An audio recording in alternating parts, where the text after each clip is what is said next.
Hoje nós vamos falar sobre o derretimento aí dos mercados globais, né? Não só no mundo, no Brasil, tivemos uma grande queda nas bolsas. Por que isso está acontecendo? Pela primeira vez desde o Wesley Day, a Bolsa Brasileira aciona o Circuit Breaker, onde as negociações são interrompidas após o Ibovespa apresentar uma queda de 10%. Não foi só no Brasil. Nos Estados Unidos também houve acionamento do mecanismo, após 7% de queda. Além da progressão da epidemia do coronavírus chinês, que produziu o lockdown do norte da Itália, tivemos a ação da Arábia Saudita para derrubar o preço do petróleo, que caía 20%, até há pouco. Você pode se perguntar, por que um grande produtor de petróleo quer derrubar o preço do ouro negro?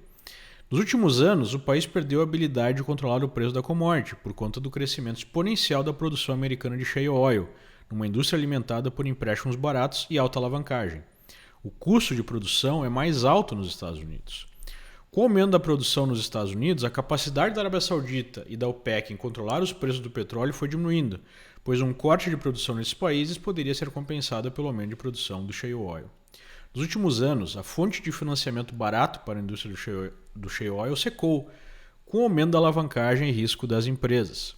Com a diminuição da demanda ocasionada pela epidemia, a Arábia Saudita viu a oportunidade de quebrar a indústria americana. Os sauditas anunciaram corte dos preços com aumento da produção até a máxima capacidade, sofrendo com a situação no curto prazo, acreditando na alta dos preços mais à frente, além da retomada da sua habilidade de controlar tais preços, agora sem a concorrência do shale oil. A pressão sobre a indústria de petróleo americana pode contaminar outros mercados, pois há um grande endividamento. Um default dessa dívida pode afetar bancos e aumentar a aversão ao risco no mercado de junk bonds, inflado nos últimos anos pelos juros muito baixos. Hoje, há uma queda nos bonds dos mais diferentes setores e perfis de risco, demonstrando que a bolha de crédito forte e barato pode estar chegando ao fim. A crise de 2008 ocorreu por excesso de crédito imobiliário. A próxima crise terá como base, provavelmente, o excesso de crédito corporativo. Ainda não sabemos a extensão que terá a epidemia do coronavírus. Por enquanto, o seu efeito no mercado é testar as fragilidades produzidas após 11 anos de expansão, turbinada pelas injeções de liquidez dos bancos centrais. A epidemia pode ser o trigger dessa correção esperada. O Brasil é impactado diretamente por todo esse cenário, especialmente por ser um país dependente da exportação de commodities e que ainda apresenta uma série de problemas estruturais, com uma economia pouco eficiente. O lado positivo é que a reforma da Previdência, entre outras medidas, estancou os crescentes déficits fiscais produzidos pela era petista, permitindo a aplicação de uma política monetária expansionista. Pela primeira vez em décadas, veremos essa nova realidade, a saber, juros em baixa durante uma crise internacional. O efeito colateral é uma pressão ainda maior sobre o câmbio, naturalmente valorizado em tempos de crise. O fato é que apenas uma política de juros baixos não produzirá forte crescimento econômico, ainda mais com a crise global.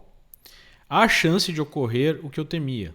O Brasil não aproveitou os 11 anos de crescimento global desde a crise de 2008 e, quando começava a se recuperar do desastre petista, passará a sofrer os efeitos da reversão do cenário global, trazendo efeitos políticos muito negativos. A ver aí o que aconteceu na Argentina. Ainda é cedo para dizer que a correção em curso é o início de um mercado de baixa mais longo, mas os primeiros sinais já estão aparecendo. O mais preocupante deles é o estresse no mercado de bonds. A evolução da epidemia terá papel fundamental no desdobramento dessa crise. 80% da economia americana é consumo. Como os americanos consumirão se estiverem em quarentena por muito tempo? Sem consumo americano, a economia chinesa quebra, levando o resto do mundo junto. Esse é o risco. Qual é a esperança? Que a chegada do verão no hemisfério norte freie essa epidemia. É isso, pessoal. Se você gostou desse vídeo, passe adiante, compartilhe aí nas suas redes e faça a sua inscrição aí no nosso canal, ok? Muito obrigado e até a próxima. Tchau, tchau.